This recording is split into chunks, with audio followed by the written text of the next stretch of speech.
society in Germany for a couple of years as project manager in electric vehicles and then as head of department for sustainable mobility, and came to Singapore 2 years ago to consult the government on the introduction of electric vehicles and started to work on the field of rural electrification on microgrids beginning of the year as well. So this session is about transport and energy. We had a small change in the panel as Mr. Pandey. Is he here in the room, Mr. Pandey?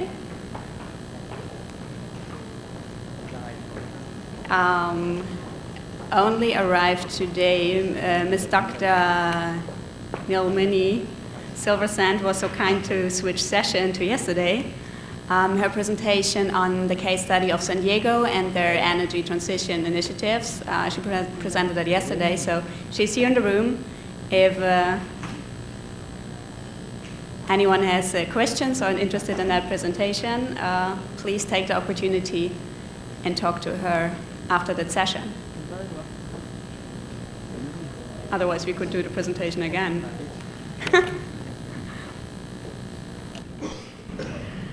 So to get a better feeling of the people who are here in the room, who's from the Philippines?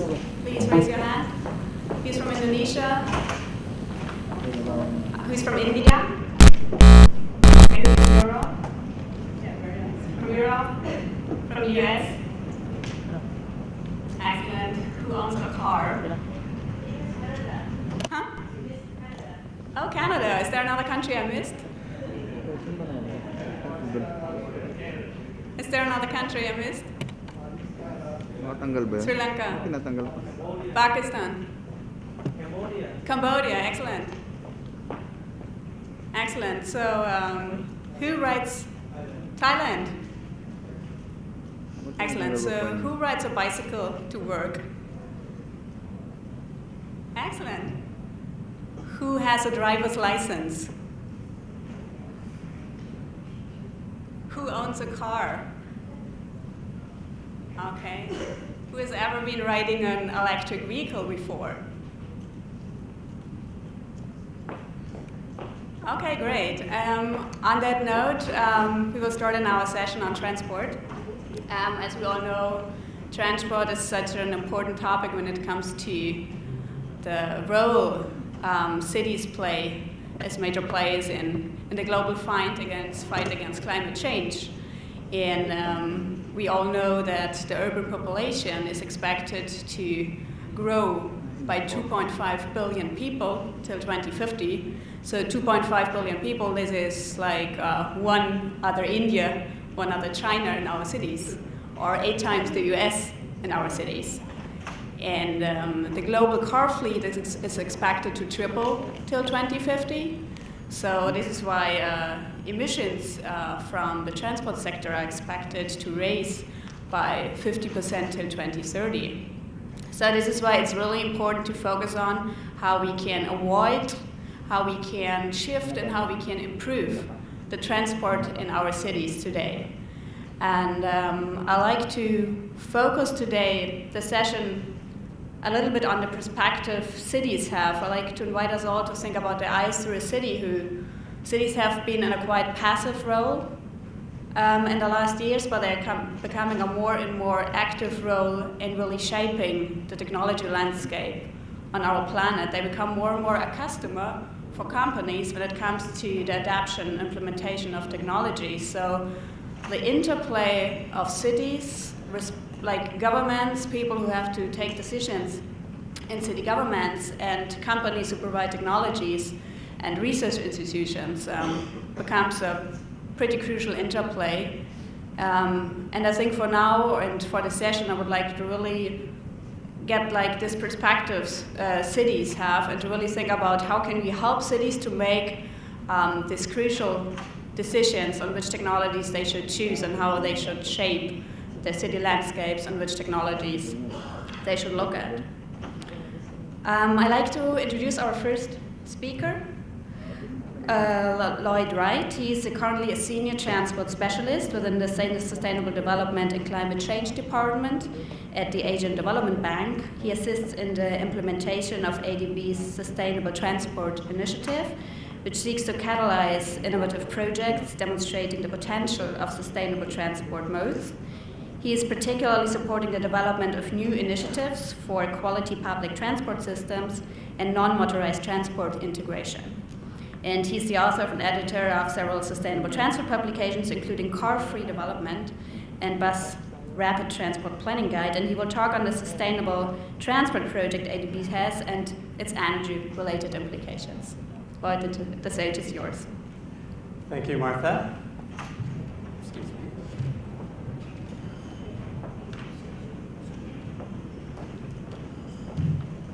Good morning, everyone. Well, we increasingly live in a specialized world. We're all in our sort of little silos. So in many of our member countries, you've got energy agencies and you've got transport agencies, and they may rarely meet. Likewise, here at ADB, we've got our energy division, we've got our transport divisions, and it's very possible that other than forums like this, we may rarely actually get together. And that affects how we see the world. So an energy professional may look at this image and say, wow, we've got a real opportunity for some alternative fuels here. And a transport professional may say, whoa, hold on. What we got here is some real opportunity for land use and mode switching. When an energy professional goes to bed at night, they may go into this really comfortable place, and this may be one of their happier dreams. And don't get me wrong, this is actually, that's a pretty good dream there. But for the next couple of minutes, I would like to share with you that within the energy and transport nexus, there is so much more that we can all dream together on. First, in regard to ADB's program on sustainable transport, in 2010, we initiated the Sustainable Transport Initiative, which is shaped to transform how we lend in the sector. Looking at the changing demographics across Asia and the Pacific, that means investing more in urban transport. It means investing in cleaner technologies like railways as well. And we're doing all of that under something actually Martha alluded to, which is the Avoid, Shift, Improve framework. And it's in that order for a reason. The first priority is avoid, to avoid unnecessary travel in our cities. The second priority is to shift to the lowest emitting modes. And finally, to the extent that there are motorized vehicles left after avoid and shift, then we certainly want to use the cleanest technologies possible. So avoid means things like transit-oriented development, locating our transport hubs where people can work and live and recreate in relative proximity to reduce trip distances. And shift certainly refers to a range of options, including public transport systems. Here at ADB, we've implemented several bus rapid transit systems, most recently in the Chinese cities of Lanzhou and Yichang. It also means, to put this all together, improving walking and cycling facilities to world-class standards, as this example from Seoul shows. And also in Seoul, it's really one of the more profound examples, amazing examples of a greenway. This was previously a double-decker urban expressway, and they tore that down to bring back the very stream by which Seoul was founded. Now, it not only attracts some 20 million tourists a year, which has its own economic story, but it is a major mobility corridor in the city for pedestrians. And here at ADB, we're working on also promoting bicycle sharing systems, and in fact, some of the largest systems in the world are now here in Asia. And finally, in the improved category, there is cleaner fuels. And there is a plethora of options there, and they're really very country specific, depending on what is appropriate in each circumstance. Now, a couple years ago, ADB did some simulation modeling and decided, well, what is the best investment out of all these packages? And what we found by far is when you combine avoid, shift, improve all together, you start getting some really good synergies. And this is some work that we did with the International Energy Agency in Paris.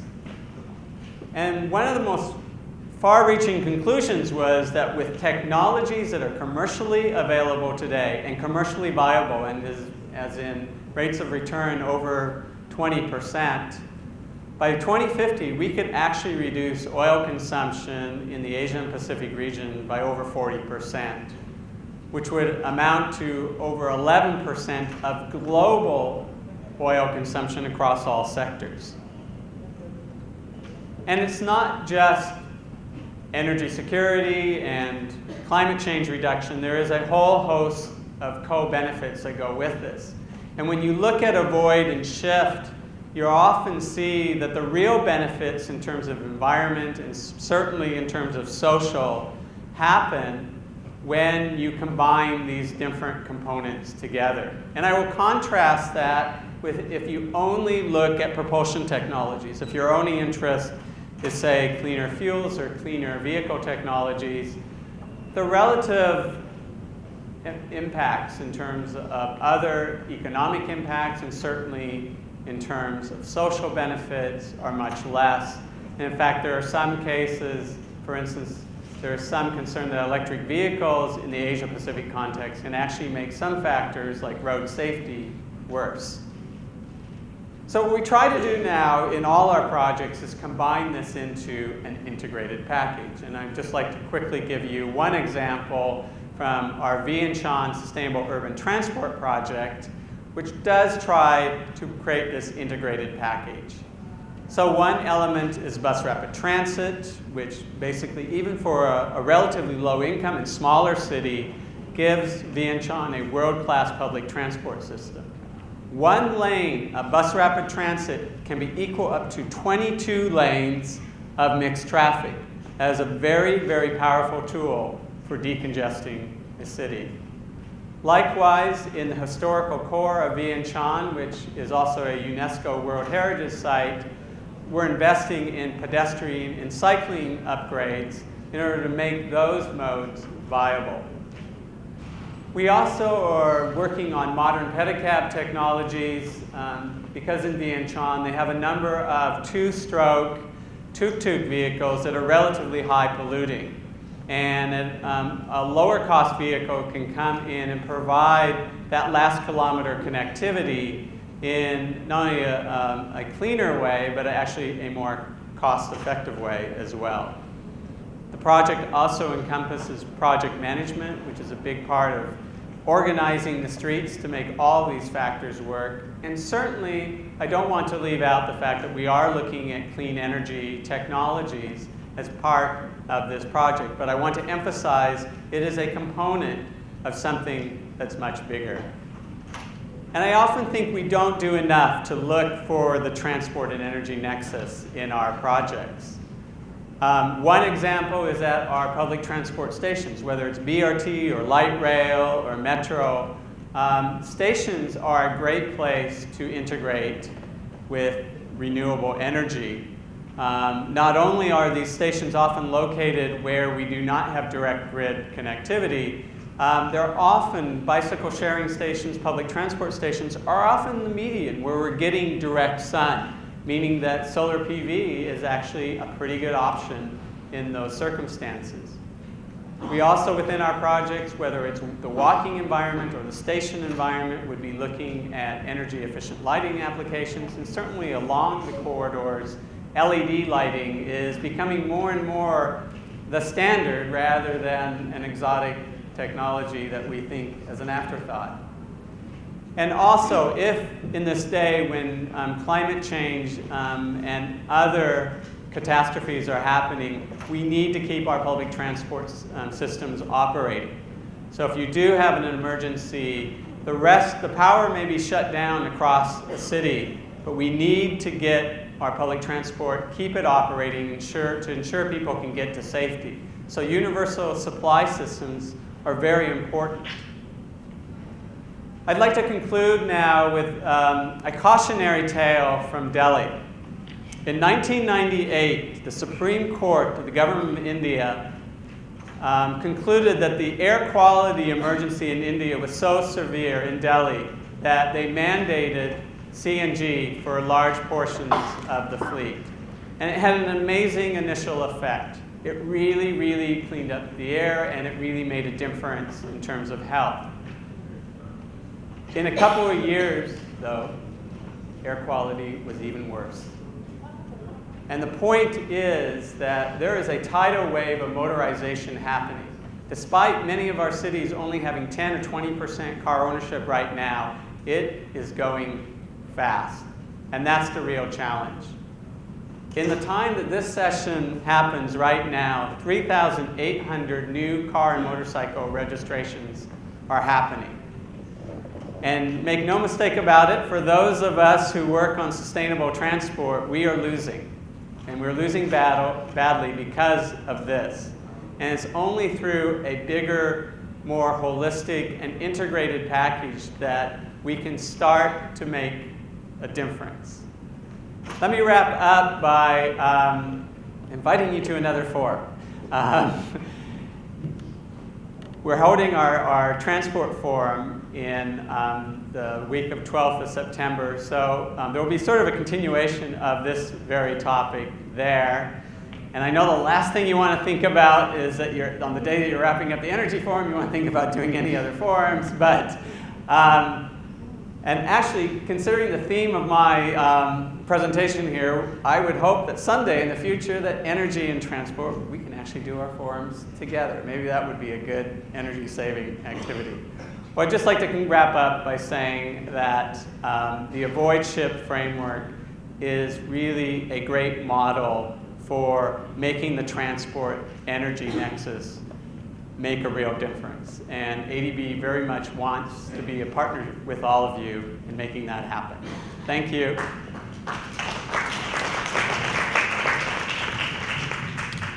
Thank you, Lloyd, for that great presentation. I could add so much from my experience working with the German government and then with the Singaporean government on how everyone is thinking in his sector, and even talking about solar energy when you talk about mobility, something like people do not connect. We can discuss that later. I'm happy to announce that we will have the presentation on San Diego, and Dr. Minelli Silversand will speak. Our next speaker is Dr. Sugata Pallar.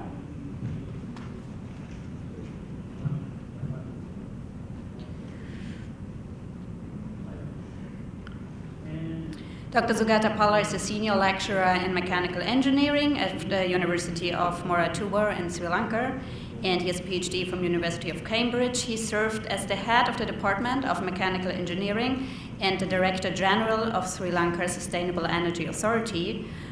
His research areas of interest cover both energy and environment fields, including renewable energy, energy efficiency, and air quality management. He has served several national level committees, conducted national, regional level research programs, and is involved with the development of policies and regulations in Sri Lanka. He will talk about the development of fuel economy standards for light-duty vehicles in Sri Lanka. And over to you. Thank you. Thank you, Martha. Good morning, everybody.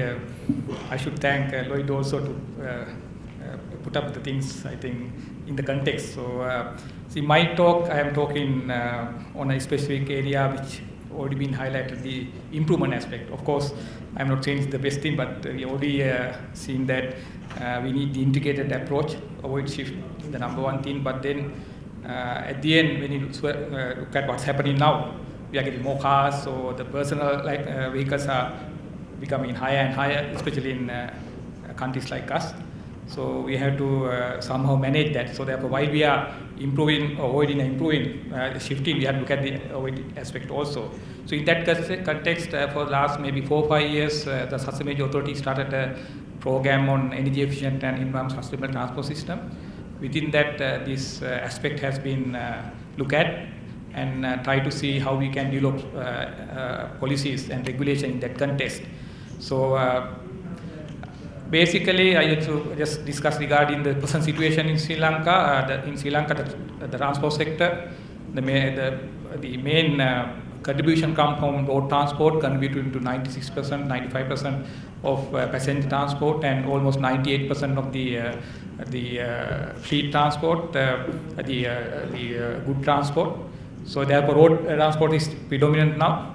And when you look at the active vehicle fleet, presently we have around 4.5 million active vehicles on the road. Out of that, 51% are two-wheelers, around 22% are three-wheelers, and then we have the cars, light-duty vehicles, around 14%, contributing to more than 80% of the vehicles. We have only 1.2% buses, but that contribute to 50% of the mobility. So the traffic is now increasing, becoming very severe now, so especially in urban sector.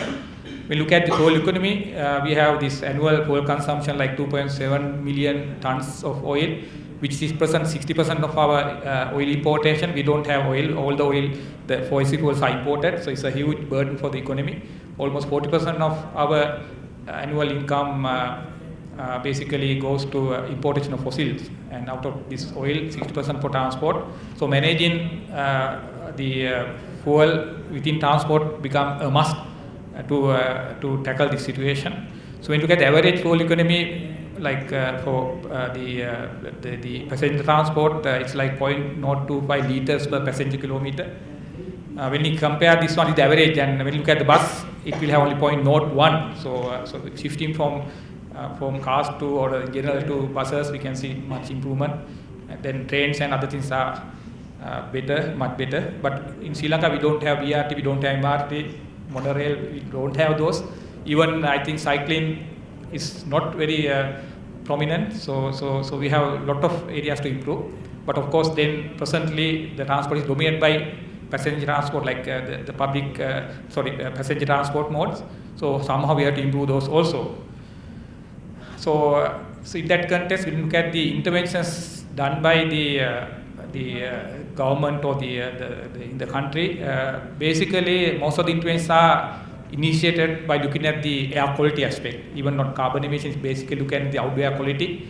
So we had the vehicle emission testing program in place now, the whole country, where all the vehicles are tested yearly for emissions, except for land vehicles and military vehicles. So that's a very good program where we can generate data primarily, so that's a very important aspect. Then recently we developed this fuel quality standards or improvement kind of roadmap, which in fact include not only fuel quality but also the vehicle technologies, which is about to be put into the cabinet for approval, but the draft version is there, which tackle all these areas, intervention area like avoid shift, everything there. But even within that, we have this fuel quality, fuel economy aspect also touched there. Then we have fiscal measures, especially the tax concession for cleaner vehicles and so on.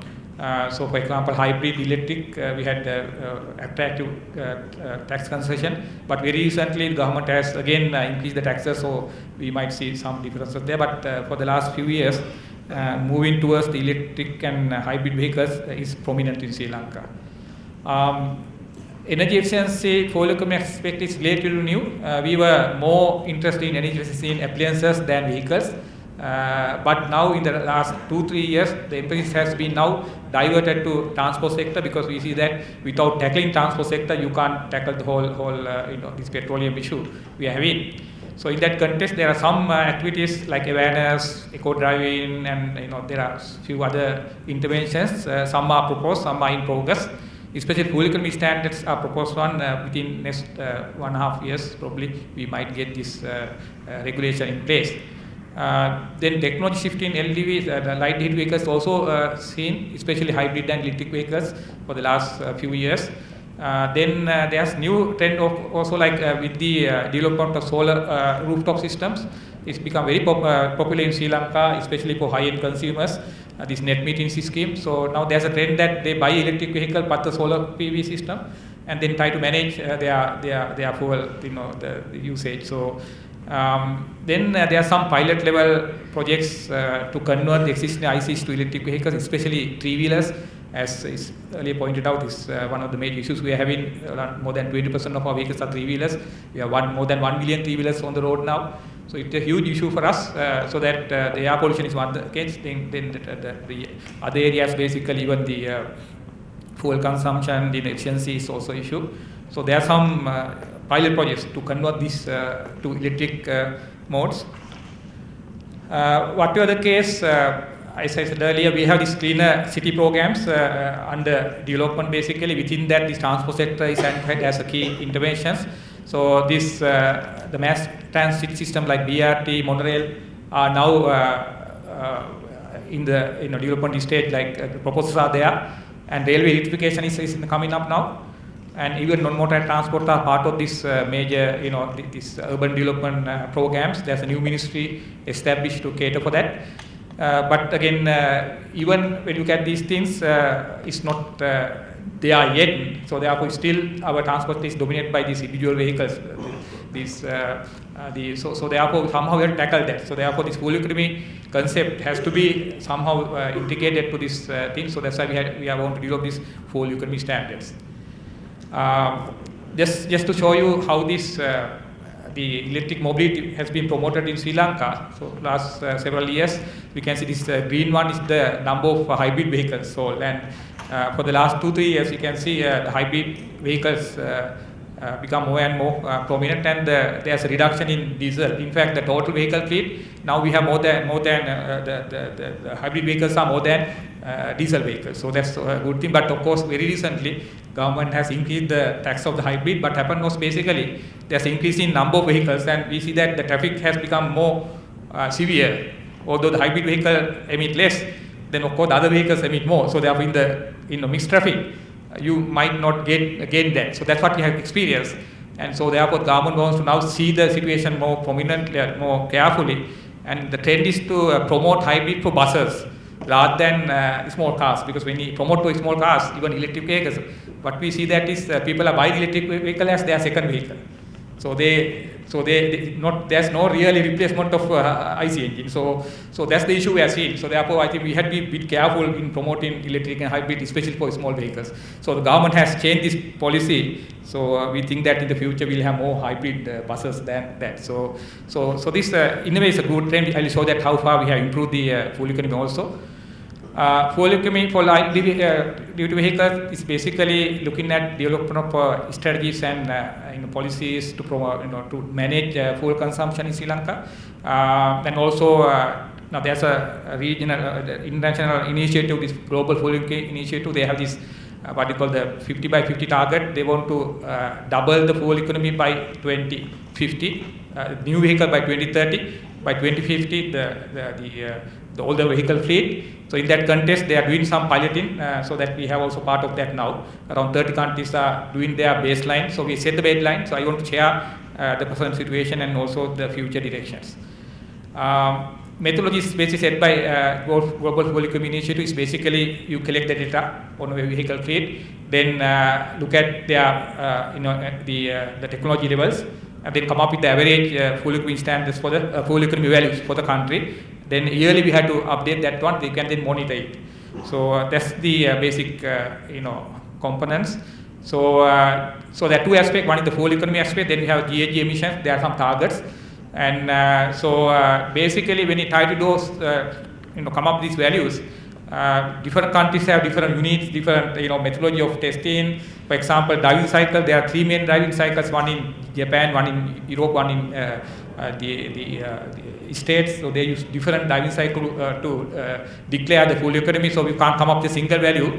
So there are some aspects we have to consider more in detail. But then there are conversion factors defined. So in Sri Lankan context, we have convert all this data to single driving cycle, which is the European one, and then try to come up with a value for this fuel economy and GHG emission levels.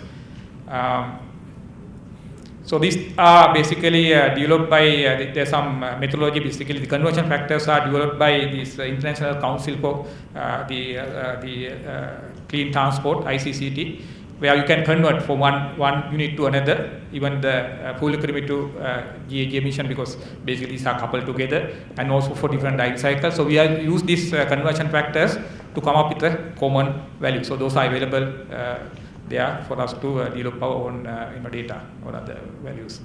So data requirements, basically we have to go through all these vehicle importation data, their technical features, the make, the engine capacity, other configuration which affect the fuel economy.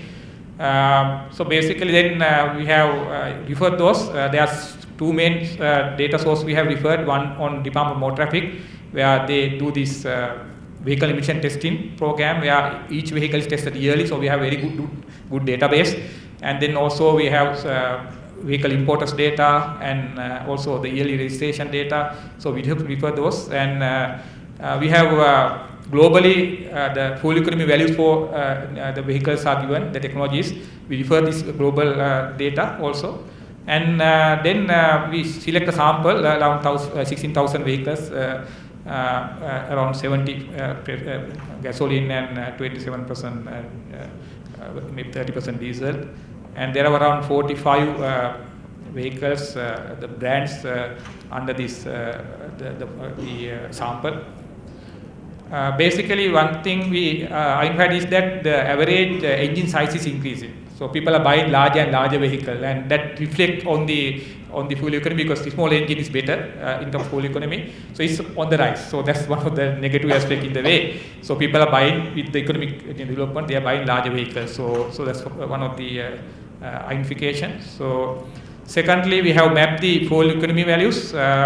It's almost flat basically, but towards the 2015 is slight increase can be seen there. So our average fuel economy is around 6.5 liters per 100 kilometers for light duty vehicles. Global average is 7.1. So we are better, but then of course it's increasing. The target for this 50 by 50 target by Global Fuel Economy Initiative is 4.4 liters per 100 kilometers. So we have to contribute to that one. So therefore we need more actions in that line. Now when we include the effect of hybrid, we can see that there's around 15% reduction. So that we can see for the last 2-3 years, these small interventions, some tax reduction, which has given rise to an increase in 15% of the fuel economy. So that's the electric mobility, how it can contribute. So that's we can see a positive impact in that context. When you look at the GHG emissions, the average is again is kind of flat in around 160 grams CO2 per kilometer. Again, global target by 50/50 is 80, half of that. So therefore, there's a long way to go. But only thing is, we are not a vehicle manufacturing country. We are buying vehicles, we are importing. But in importation, we can look at these aspects and then we can limit. For example, in Sri Lanka, we have banned two-stroke engine in 2000s, and there's a big impact on that. Similarly, we want to introduce some some policy interventions to make sure that we import the cleaner technologies. So the fuel economy labeling, basically we are now going ahead with this one. By end of 2017, we'll try to come up with some voluntary program, basically voluntary schemes to have an energy label type of thing, fuel economy label on vehicles, and then of course it might become as a energy mandatory requirement. So that's Sri Lanka Sustainability Authority have the mandate to do that. So this under promotion, and in that context we are looking at now when you look at these fuel economy values, these are divided by different driving cycles. But in Sri Lanka we have different driving patterns. So for that we have now developed a driving cycle, a draft one, and this is the one which is corresponding to 2013. We had the average, the Colombo average speed is 20 kilometers per hour. In fact, now it has reduced to 18 kilometers per hour within 2 years. So the average has been coming down. 20% of the time is idle.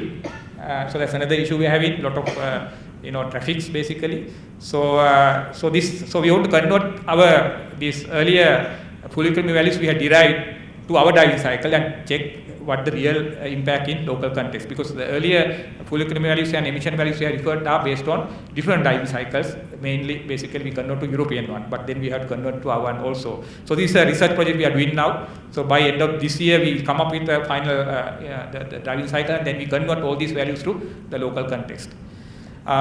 Conclusion, basically, we see that the use of the individual vehicles are prominent in Sri Lanka, and the engine capacities are increasing.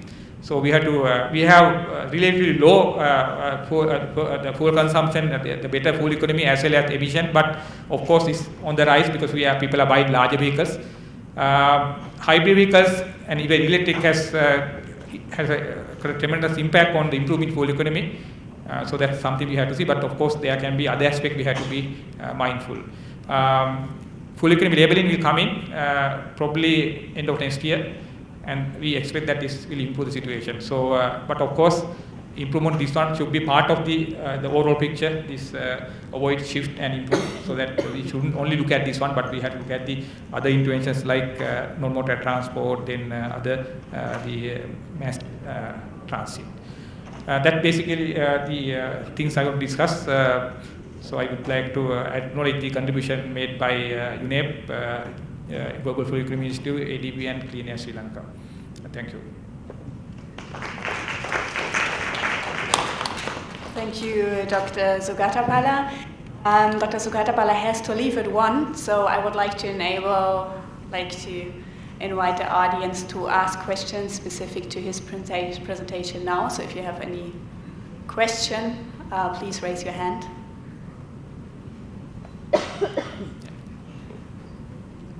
Do you have a...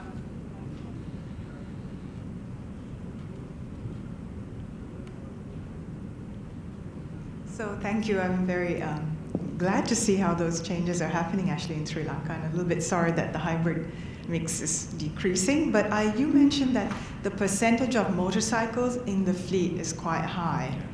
Do you know, sort of off the top of your head, what the fuel efficiency of the motorcycle fleet is?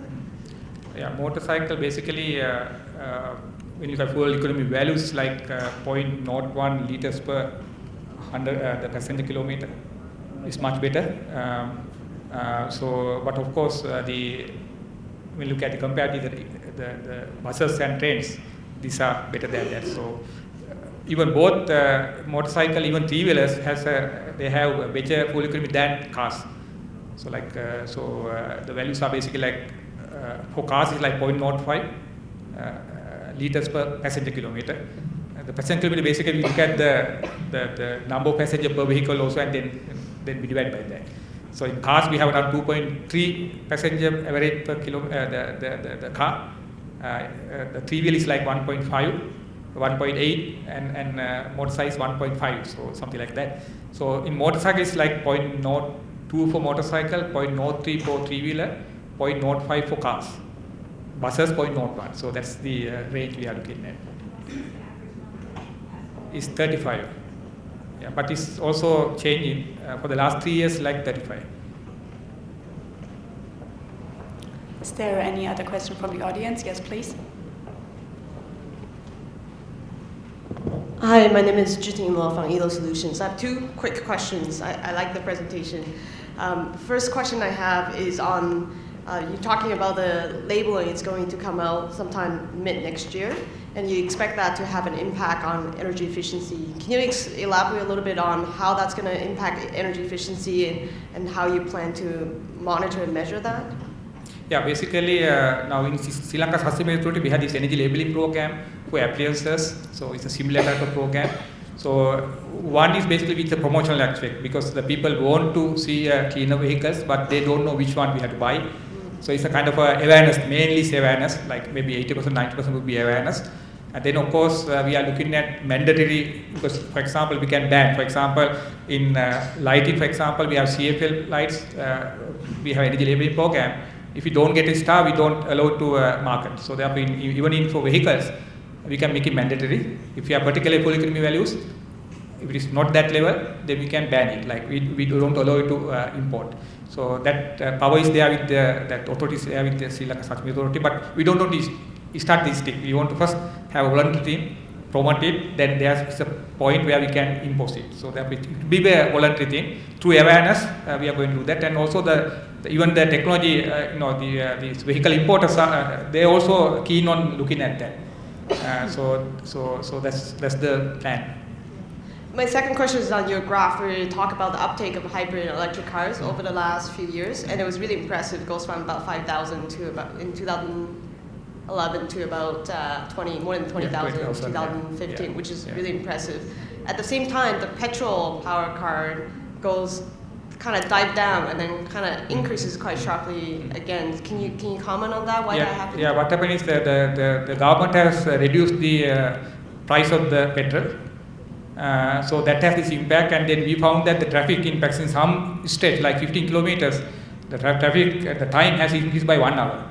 And when you calculate, basically, although we have the cost of the fuel is low, your monthly budget has become higher because people now use more vehicles, more traveling time, and finally it's a negative impact on the society. So that's why very recently government has increased the tax for all the vehicles except for electric. So I think that's the reason, and people are looking at it negative way, but then I think it's the correct decisions. So basically the cost of fuel. But ultimately the monthly consumption, not the fuel consumption, but the cost, even that is become higher. So it's a negative impact finally. So we have to look at that, I think, more carefully. Thank you. Is there another question? Yes, please.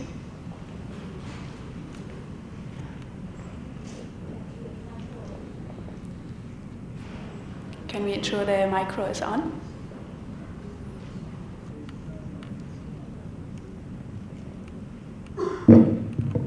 Yeah, thank you very much for your full presentation. I have a question to you. What is the INDC's target in the transport sector in Sri Lanka? I have seen that document. They are talking about switching to biofuel. But I don't know how it comes there, because they are talking about 60% biofuel by 2030. Because we had some biofuel promotion there, but especially the plantation, it became a failure, and so therefore I don't know how that comes. But basically it's through the biofuel. So and even the electric mobility was there. So there's some contribution, but I don't know how far it's practical, because 60% biofuel by 2030, it's impossible. Anyway, so it's through biofuels as well as the electric mobility. There would be room for another question. In this case, I would have a question, especially the commercial fleets are quite special type of fleets. They look into every cent in their commercial operations. So introducing alternative drivetrains is kind of a difficult task. When it comes to costs, on the other side, the drive patterns of enough delivery fleets are quite predictable. So when it comes to electric vehicles, for example, with reduced range, there might be quite a field of application. So what's the motivation, or do you see any motivation currently in the commercial fleets operators in Sri Lanka to introduce alternative drivetrains? Commercial sector, basically we have the issue because our railway is not so good, so therefore on the road they have these big trucks going on, so it's a major issue. And then study on these commercial vehicles, the fleet is also very, very minimal, and no one knows how it's operate and how it contribute to these different areas. So I think it's an area which we would like to study more, because the information on that is very minimal. But then we know that it's affecting the traffic because these large trucks are going together with the other things, so we don't have different lanes and so on. So it's a mixed traffic which include these commercial vehicles too. But some companies, they have their own fleet. They are trying to manage those things because they have this carbon footprint and so on. So they would like to see those things, but still, they have to use the same infrastructure. So therefore, presently the government is looking at having this major infrastructure development, but still the space is the issue. So therefore, because in Sri Lanka it's a very highly populated country, and especially in the urban sector, you don't find lands, and then how to do that is a real challenge for us. So, but it's a good point because so far we have not thought about the commercial vehicles. Basically, that's one of the issues we are having. Thank you for pointing it out. Thank you, Dr. Sugatapala. So it's okay. Yeah, sorry, I had to leave for the airport. Thank you very much.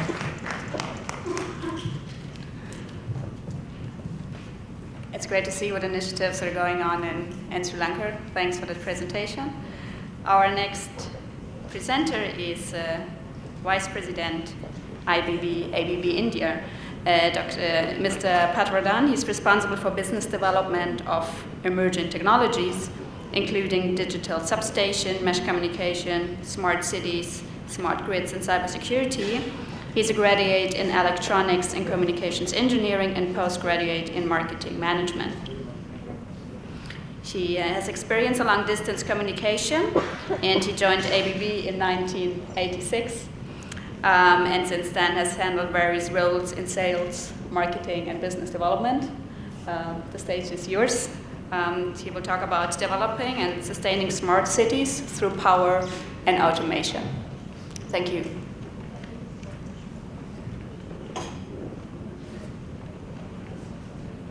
Good morning, all of you. As Martha introduced, I am Yogendra Patwardhan. I work for ABB.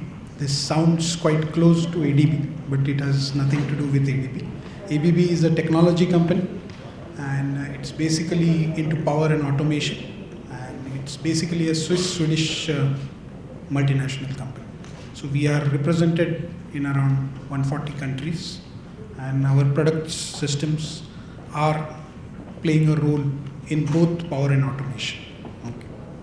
We'll go through some of the slides. I have focused on this presentation in terms of smart cities as to what is happening and how cities are playing a role here.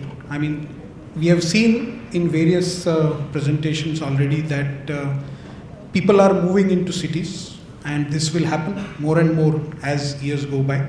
So the only way we can really go about it is make our cities more livable and enhance the quality of life of the citizens within these cities.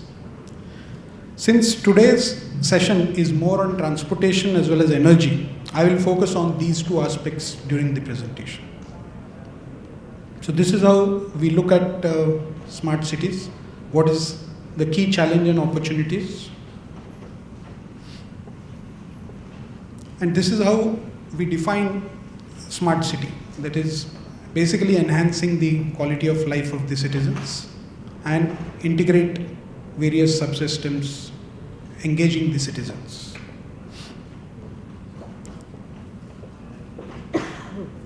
The systems or the technologies that are offered, we are offering in a variety of sectors. We have communications, the electricity grid, the water, transport, home automation, buildings, district heating, district cooling. This is how we look at the solutions. Communications is all encompassing, basically because we talk of, let us say we talk of energy, we talk of a utility, which is basically power, gas, water. That could be a common utility, there could be different utilities. And these utilities need all kinds of data from the field. So we have technologies which are basically broadband routers, which can really help the customers to get all the data from the field in a one master system. So you could have a SCADA system, you could have the management system, wherein all this data can come together. And especially for distribution, power distribution companies, the distribution automation plays a very important role, because here you need data very fast. At the same time, the latency has to be very low. So you need these kind of signals at a very, very fast pace here. Okay. When we look at the electricity grid transportation, I will go through step by step what are those. Now let us look at some of the areas wherein we have talked on this communication. As I said, distribution automation, all these SCADA signals, and it can do a lot many more. Like let us say, apart from a utility tries to give free Wi-Fi to the citizens within that particular area, then that today is possible with these kind of technologies. that apart from their own operational traffic, they could use this for giving service to the customers. When we talk of electricity grid and especially grid automation, then in grid automation today the catch concepts are digital substations. We also have microgrids, so which we can offer to the customers. Especially microgrids, you could connect it to the grid. At the same time, you could also have it off grid. Whenever you deploy these kind of microgrids in a very remote village or an area, you could have it, you could avoid the cost of laying all the transmission lines up to that particular point, but you could have a separate operating grid by itself, which we call it as a microgrid. When we deploy it in cities, you could think of deploying these basically in terms of an emergency case. Wherever your main grid fails, this can act as a backup for that main grid. You could have solutions for demand response. Renewables is playing a big space here. Basically what is happening is, today when we think of energy usage increase, the immediate impact we think is in terms of the emission. Okay. And if we have to reduce the emission, then renewables is one of the best ways to tackle the situation. And it is either solar, it is wind, whichever be the renewable. But we need to bring the thermal power down as well as increase the renewables to really make the planet better.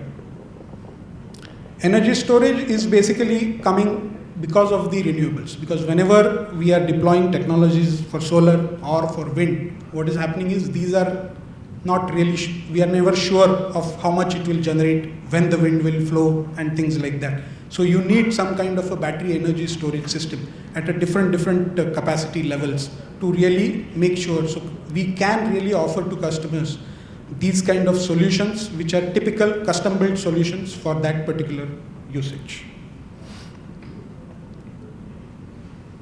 When we come to transport, there are electric vehicle charging systems, and these are quite freely available now. We can have a vehicle charging system which can really charge any type of car, any electric car you could charge with these kind of stations.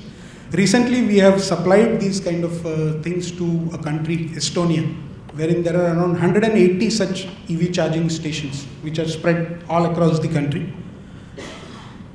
There are other countries where the concept is picking up, but it is taking time. I mean, because this has to go hand in hand with the availability of the electric vehicles, and also the regulations need to be in place with the governments in those respective countries.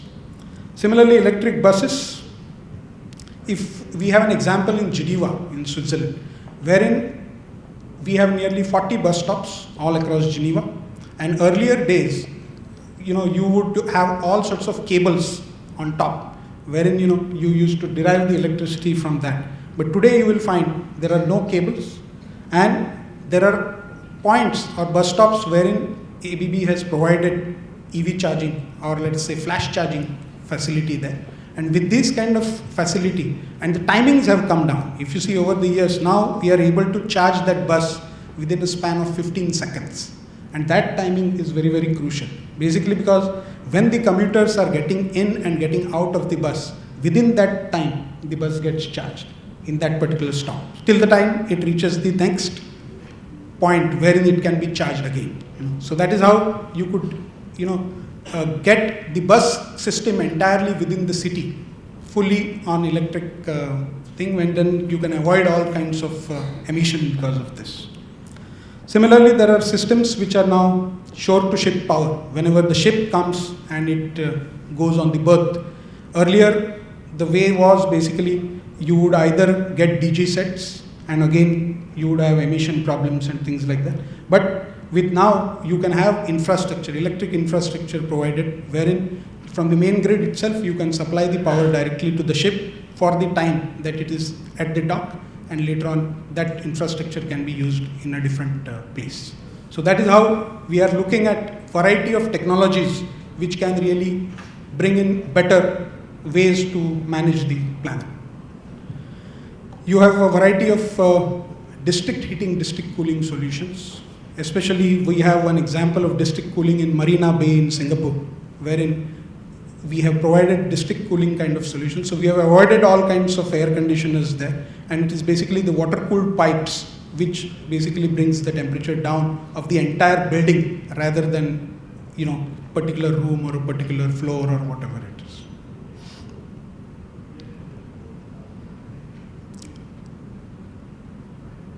These are basically technologies again with broadband things.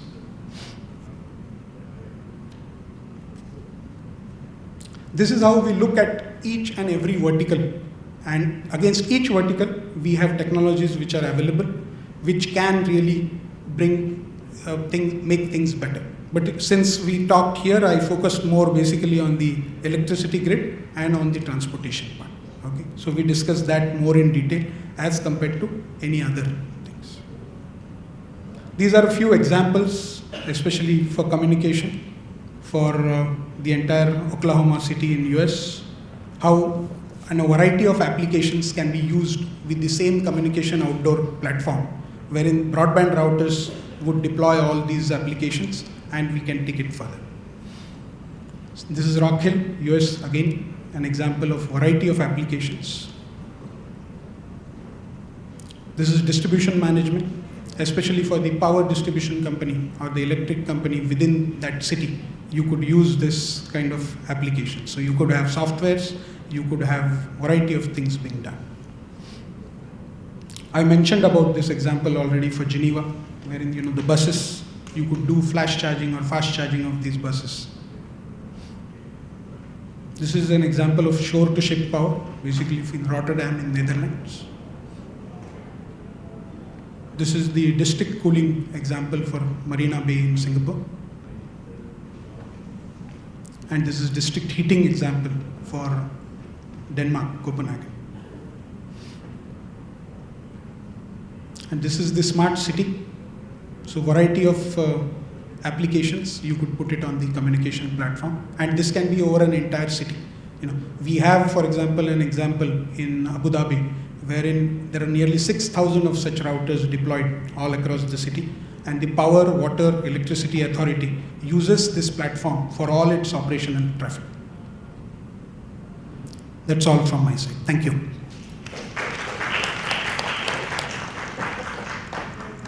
Thank you very much, Mr. Patwardhan. I really like ABB's approach. I was thinking of a city as a holistic system and providing solutions along the range.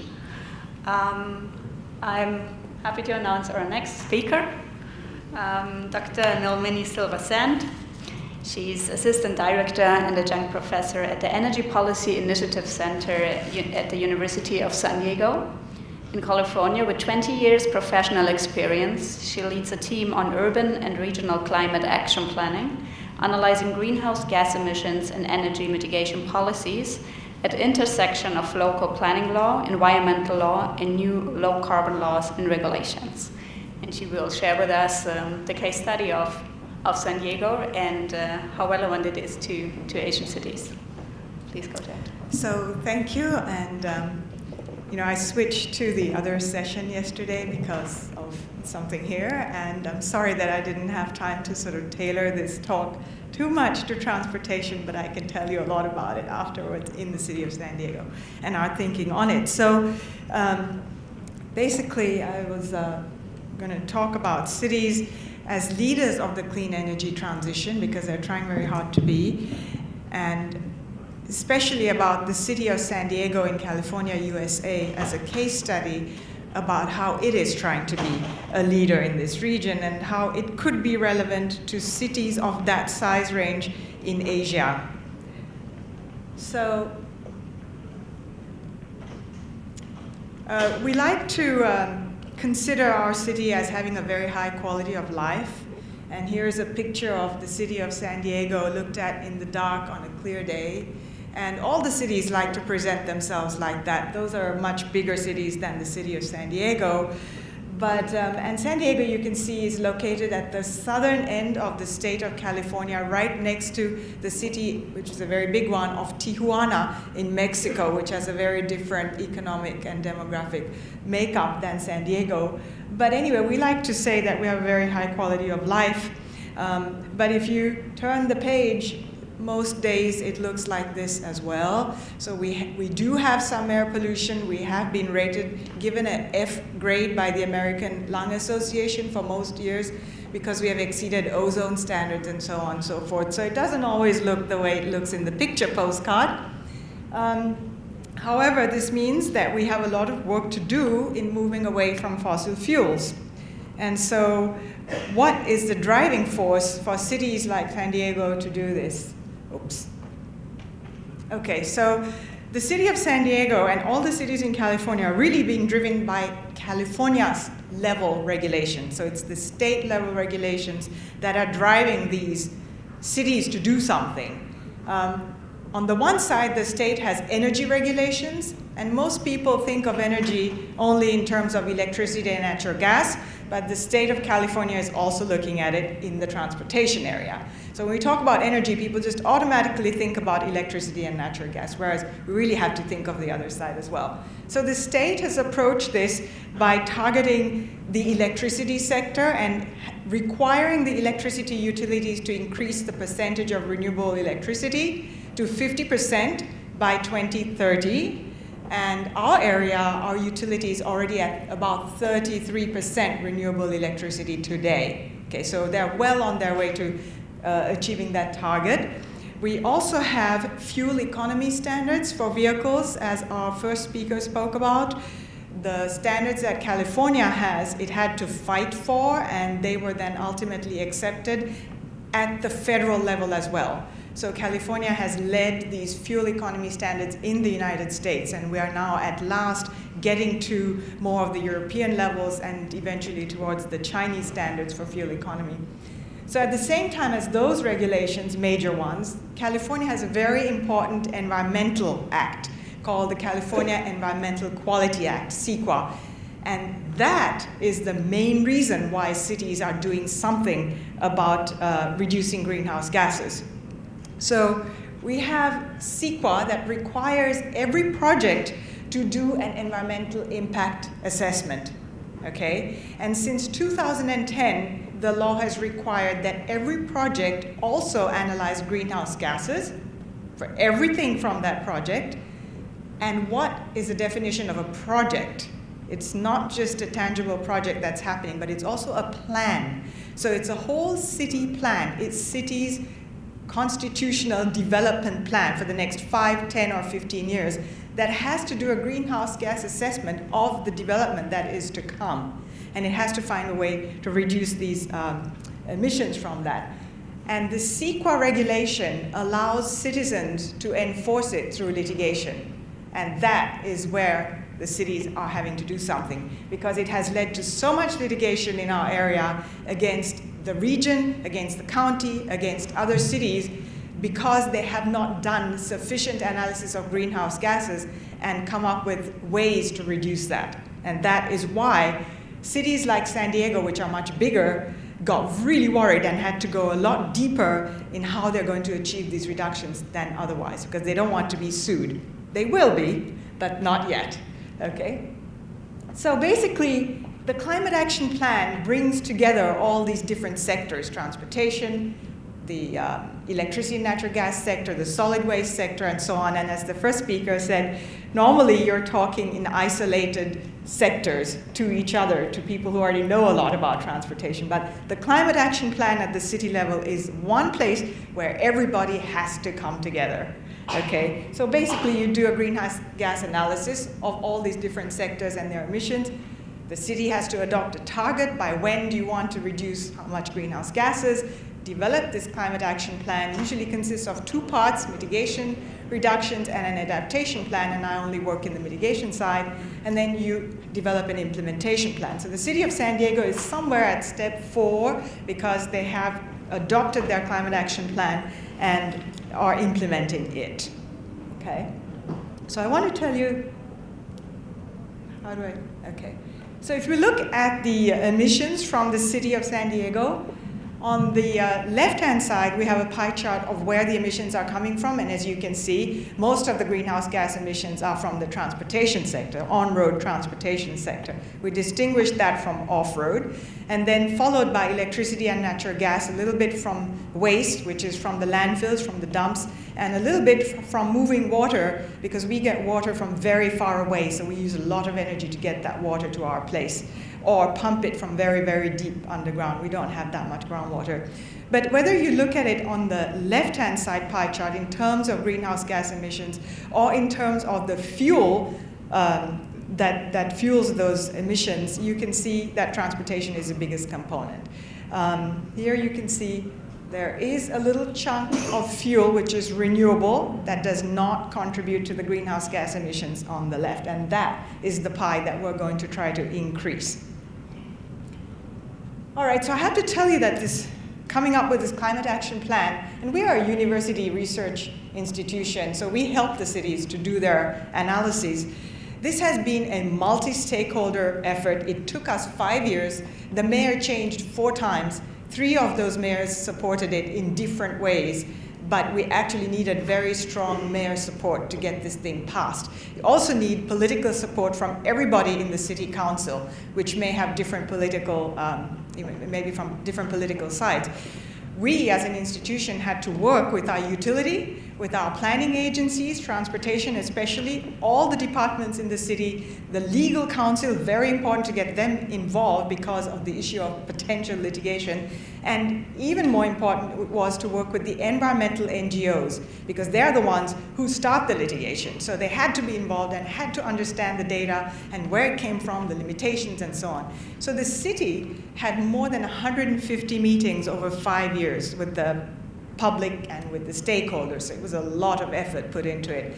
It is also highly multidisciplinary. So not only energy policy analysts like myself, but people who deal with energy in the city, engineers, planners, economists, and attorneys, all had to sit together at the same table to come to this thing. And so we learned a lot about the data in every sector. We learned all about the limitations in the methods that come up with these emissions.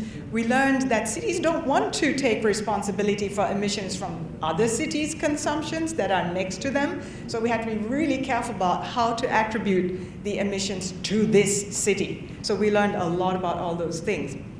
And in the end, we got this climate action plan, which was adopted in December at the same time as the COP21 agreement came into place. And I put this picture up there because in the middle here you see 2 mayors who were involved in this project shaking hands, and they're from opposite sides of the political spectrum. You don't see them shaking hands normally. And so this is a thing that really brought them together. And on the left-hand side, you see a woman who represents, I would say, the environmental NGO community, the environmental and public health NGO community, and who worked for years with the people in the city council and with all these mayors to tell them that this is a very important thing to do. So they are very important in the city of San Diego and in California. So if we look at what are the policies that this plan has that have to be implemented because of the litigation potential and have to be enforced by the city, we can look at it in 2 different ways. One is, are they national and state mandates that are coming from the higher level government? Are they regional level mandates, or are they local mandates? And for the climate action plan, we're looking at how important is it to act locally, right? Do as much as possible. But you can see here on the left-hand side, the y-axis is the percentage of reductions that are coming from particular policies. So the blue columns are the national and state mandates. So, for example, the fuel economy standards for transportation are, giving us about half of that blue column of reductions.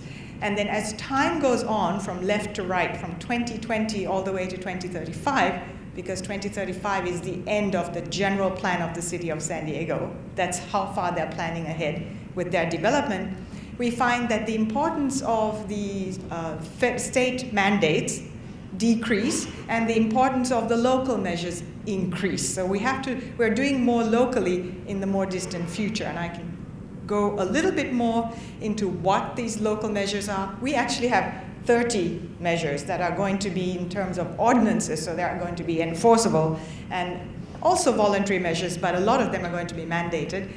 So there are 30 measures. We can sort of distribute them into these different categories. We have efficiency in buildings, which are a very small component of the total reductions in greenhouse gases that we're going to get. But remember, it's local.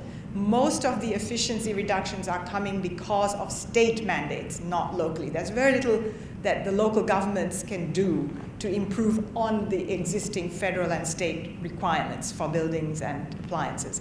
Then we have another amount of sequestration from an enormous tree planting program that the city has already started on, urban forestry, which we count as a mitigation. And we have transportation reductions going beyond the fuel economy standards. That means a little bit in land use changes, and crucially, trying to change the mode share from being predominantly people driving singly in cars to people going more into public transportation. And we have an enormous issue with that because we just don't have enough public transportation. Okay, and then we have emissions reductions from the solid waste sector, which means capturing or avoiding to put things into a dump. And then we have the biggest reductions are coming from the grid conversion to renewable electricity. So you can see that this is where we're getting most of the reductions from. So as I said, most of the reductions are coming from 100% renewable electricity target by 2035, much less from the efficiency at the local level. Transportation, some urban planning, reducing travel demand, but basically this mode shift. For commuters, we are only focusing on commuters. It's hard enough to do that there. And a big focus on electrification and the other two that I talked about. So the things that really got the attention to make San Diego like a leader in this transition is this 100% renewable electricity goal, and then the mode shift and the electrification. Those are the three things that really got attention in the newspapers. Okay, I'll do this quickly, tried to compare this climate action plan with some climate action plans in some cities in Asia. So I found two that might be sort of comparable to the city of San Diego in terms of size. One is Cebu, and the other one is Johor Bahru in Malaysia. And I first just looked to see, can we at all compare the sort of greenhouse gas emissions? Because they're very different historical cities and very different forms. But if we look at Cebu's emissions today, lies at about 2 million metric tons of CO2e this year or a couple of years ago, and San Diego is at about 13, but Johor Bahru is at about 20. But Johor is a much more industrial city than the city of San Diego. So city of San Diego is trying to get to about that much in 2035. So in 20 years' time, we want to be here. And again, remember how we're getting most of those reductions. It's by converting, fuel switching, converting to renewable electricity, not by changing life, basically. I have to say that.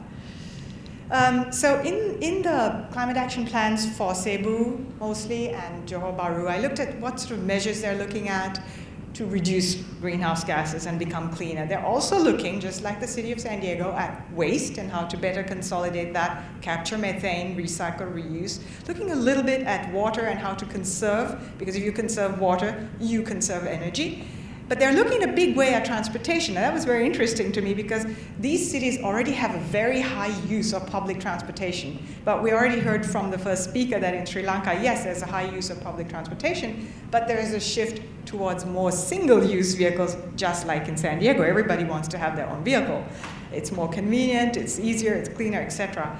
And so even though there is a big focus on transportation in San Diego, it's a different focus. In San Diego, we're trying to shift the mode the other way, more public transport. Here, we're trying to deal with the fact that public transportation might be less interesting to people unless we do something better. And in the building sector, I haven't seen anything about 100% renewable electricity in these cities. And so to conclude, the city of San Diego has joined this league of few cities. If you look at this list, it's mostly industrialized Western countries that have joined this list. But then I was surprised. There is a website that talks about cities or other entities, jurisdictional entities, which have adopted 100% renewable electricity targets. And there are 3 in the Asian region, 2 in the Philippines and 1 in Indonesia. So I was pleased to see that, but also very curious about how they're going to do this. And I didn't look into that. And with that, I'd like to conclude. And that's it. Thank you very much.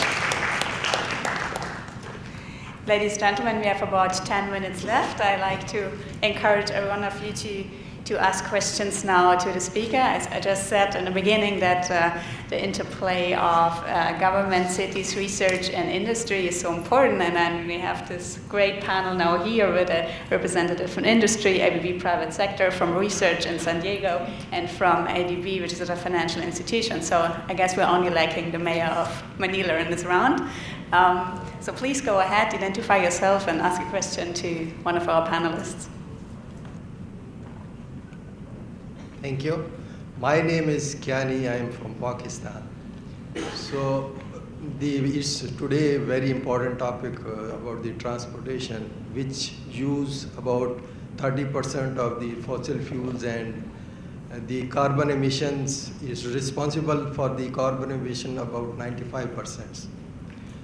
So the countries are doing in isolation, right? Like they are reducing. In Pakistan, we reduced the the taxes on the hybrid cars, on the importing of the hybrid cars and the electric cars. But you don't think, my question to the panelists, you don't think there should be an international UN convention, international regulation, or any guidelines for the exporting countries, vehicle exporting countries, which are, you count on the fingertips, that to reduce the production of the carbon emission cars gradually. Thank you.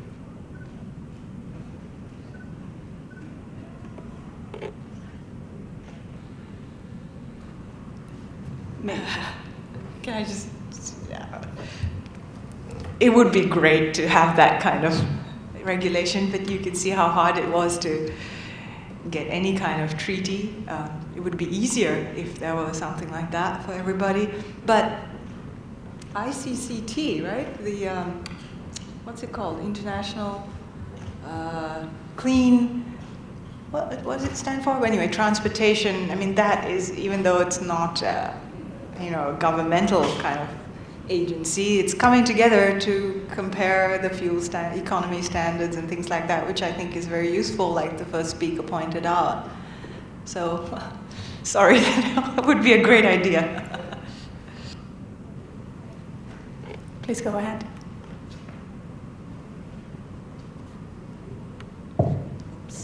Good morning, everyone. I'm Mary Ann, and I'm from the University of the Philippines.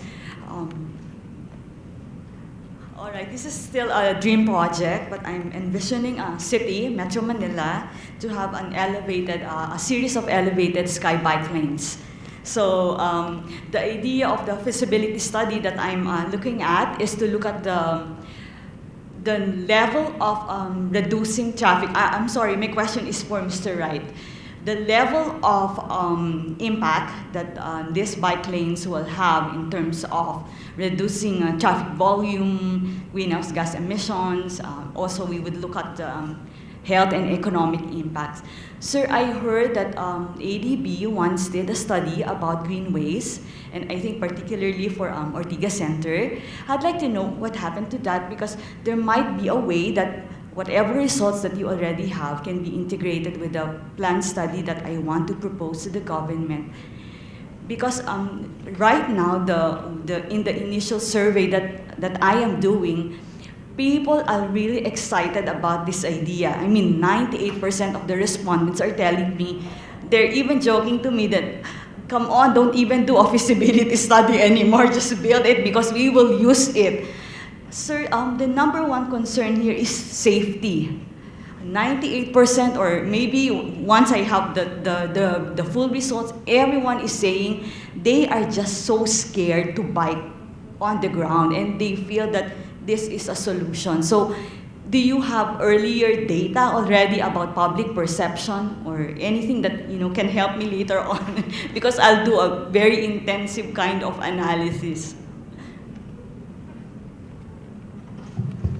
Well, thank you, Marianne. That's an interesting proposal that I'm sure it's going to be very popular here, given for those of you who travel in the Metro Manila area, the area has actually been ranked in some polls at the top in the world in terms of congestion.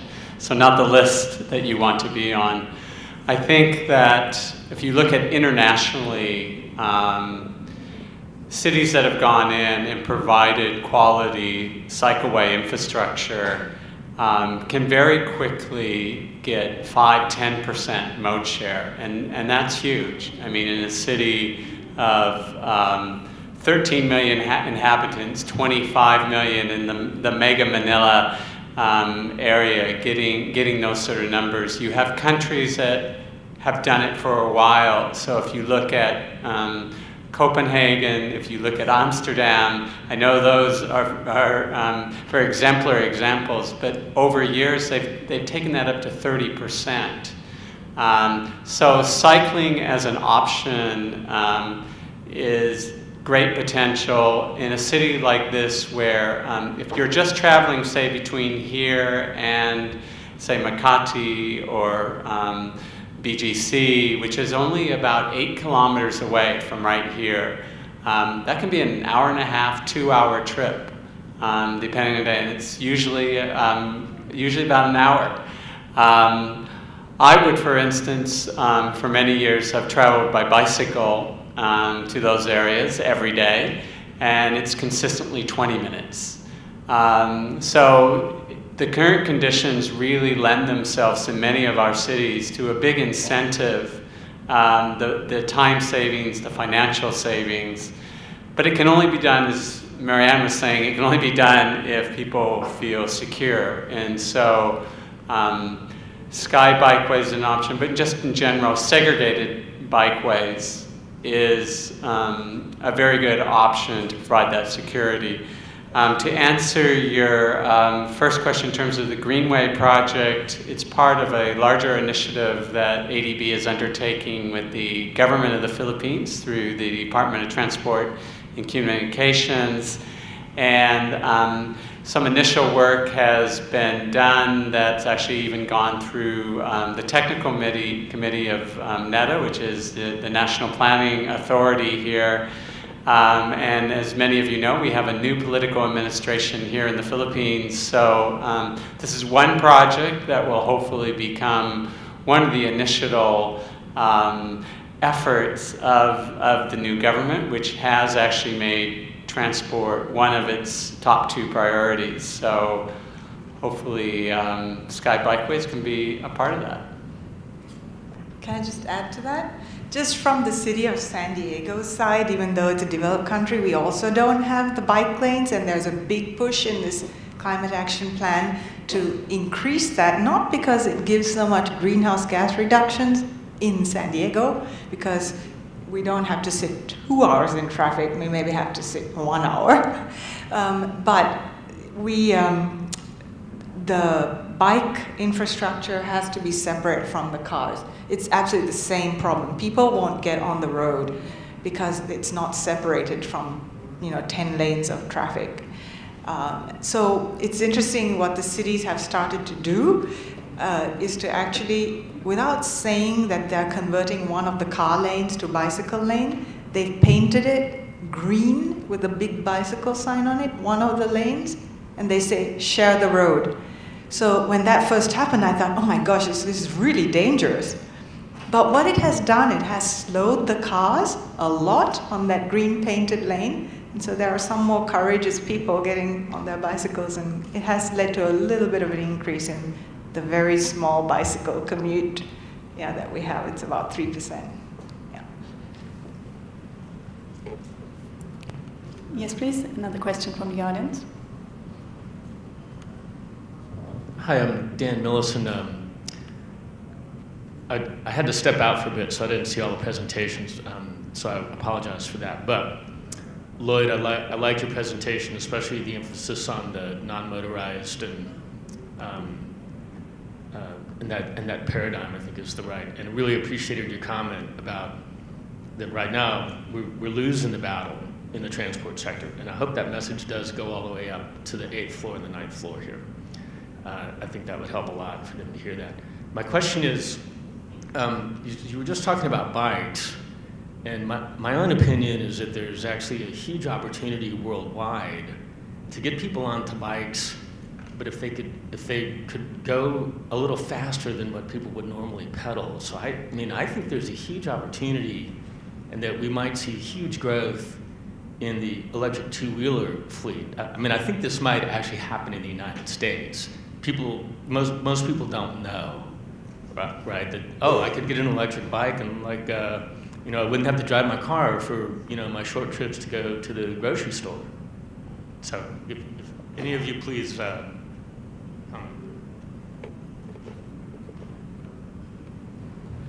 Thank you, Dan. That's a great point that for many people, maybe, as I was saying before, you can get 10, 20% of the population on a bike. And that's great. That makes a big difference. But to go further, for many people, whether for physical reasons or for comfort reasons, adding some assist could make the difference of getting additional persons. And many of you know, particularly in this region, China has made great strides in the e-bike area, where it's a very significant part of mode share in many, many cities. I would also distinguish between electric assist and e-bikes. So an electric assist is sort of what you were alluding to initially, something to sort of help out. That means persons are still largely doing some pedaling at some point. It also means speeds may be capped at about 20 kilometers per hour. Now e-bikes take that a little further. They're often providing, it's enough of a lithium-ion battery to go further without pedaling. It's also higher speeds. And that starts to get into sort of a gray area on some issues. One is certainly a safety issue. In China, there are problems with e-bikes that are traveling, say, 40 to 50 kilometers per hour, but you may still be in a category where you're not required to have a driver's license or to be qualified as a driver. That's an issue. That's a serious issue. So I think we're very interested on the e-assist side, and it will do exactly what you're suggesting. I think this is an area so far in Asia that hasn't had a lot of thought on safety and control, and I think maybe on the envelope of that e-bike, it's also an interesting area, but it's starting to get to the point where maybe an e-bike and a motorcycle are not that different, and those are sort of the issues that we need to look at. Yes, please.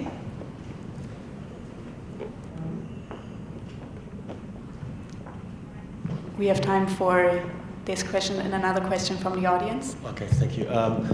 Just as an answer to the cycling stuff for you, should start to look into Bangkok. There's great initiatives on what you do now. They build a cycle lane around the Suvarnabhumi airport for people to practice. They have huge events now where they close entire road sections for bicycle events, and they do this for create awareness. So awareness is one of the key issues that people try. But that's not about my question, I was just share that information. My question is to our friend from ABB. In your presentation, you were talking about charging stations, and you said this charging station can charge anything. I'm struggling with that sentence because there's technically you can charge a car, but there is different billing standards.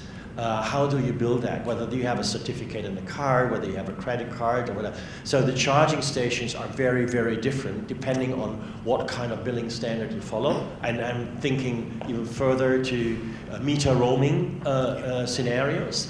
And I have never seen a charging station where everything on different standards and things are in one station? Okay, I'll answer it this way. When I say it can charge any car, yes, it is any of the cars. But yes, recently I came across one question in another conference wherein they talked about e-autos, so or e-tuk-tuks, what we call, and our charging station cannot do that. Okay, that is something. But as far as cars are concerned, we have provided the required softwares and things like that. So I can share with you the technical details of the EV charging station, and we can have a dialogue on which car you're talking, what should you really want. But it can do that. That is for sure.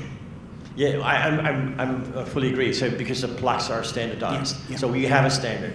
Where there is no standard yet is how you build. Yes. And that is a challenge. Yes. Whether you have remote authentication, real-time processing, or something like that. That because that requires very, very different scenarios in the charging station. I'd like to give the chance to another question from the audience, and please continue with the discussion after the panel. Yes, please.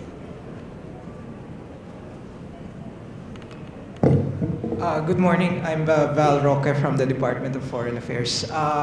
Just to add to the conversation of on cycling, I'm a regular bike commuter, doing this 14 years now. And while in Bonn for the climate change conference, last month, I had this reflection because I was cycling from Bonn to Cologne, and one of the things that really makes cycling pleasant is the shade. And I'm wondering, Lloyd, whether in your NMT program here at the ADB, whether you've considered urban forestry as something of an important factor in promoting non-motorized transport. I guess we have to do some really good systems thinking here, because the benefits of NMT will manifest itself not just in greening the metropolis, but also like providing safe access to pedestrians and persons with disabilities.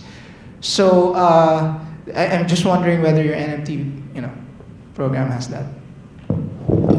Thank you. Wonderful point. I mean, Marianne made the point that safety is one of the big detractors. Actually, here in much of Asia, it's pretty much either really hot or it's really raining. And that, as you were saying, has a big impact. And certainly shade trees along the corridors it's a simple, low-cost solution that's also has other climate benefits, both in terms of the heat island effect and its own mitigation potential.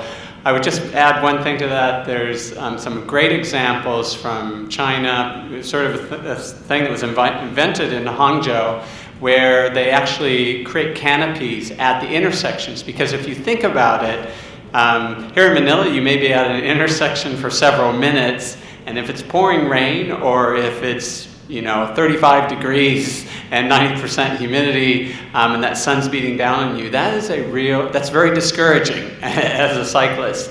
And it's amazing in China where those canopies are placed at intersections, the difference it really makes. The one other I would mention is something from Australia. It's called a cycling hub. It's this concept that you create throughout the city a number of public shower areas, and these are like integrated cafes with bicycle repair and simple showers. It's a small investment, but as you know, as a cyclist, particularly in humid Manila, if you have a nice cold shower waiting for you or a warm shower waiting for you at the other end, it makes a difference whether you can be a cyclist or not. So great point. Thank you very much. We are at the end of our session. Our panelists are here, and I encourage you all to approach them after our session. Thank you all for coming. I have two announcements to make. The first is please use the app. This is a great app where all the presentations are actually online from the Asian Clean Energy Forum, so please use that and engage with other participants and download the presentations. There's even additional material online, so please use that. And the second announcement is please stay till the closing panel at 2 p.m. and there's like a small motivation. There's a survey on your chair, and if you submit this to the organization here, you can win 10 iPads. So maybe this is a small motivation to stay till 2 p.m. So on this note, thank you for coming, and have a good final day of the conference. Thank you.